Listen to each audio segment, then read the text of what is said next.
Cancer has touched my life in a couple different ways. A couple of my close friends have survived cancer, as well as my uncle had colon cancer and is currently in remission. I felt like I wanted to help, but I didn't necessarily know how to do that. There were everything from email lists to some other phone calls and texts and other ways to support, but often I felt like I didn't exactly know the best way to help, so that was frustrating. The way I tried to help the most was trying to be there for them whenever they needed, to talk, whether it was a phone call or support, or just let them know that I was always available to them, 24/7.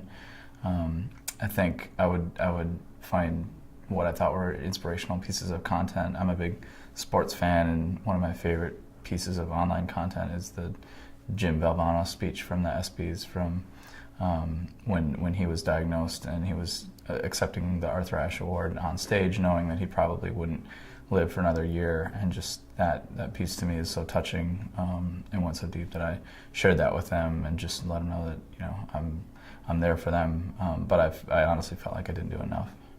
It was hard to find the information online. It was everything from way too clinical, like I was reading a medical textbook, to way too promotional from some pharmaceutical sites and other sites. The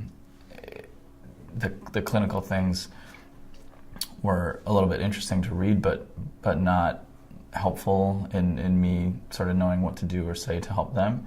And then anything that was sort of pushing a particular drug from a particular pharma company was sort of not trustful. So I felt it was a little bit cold and inhuman, as opposed to sort of warm and inviting in a conversation. I would change how I handled it by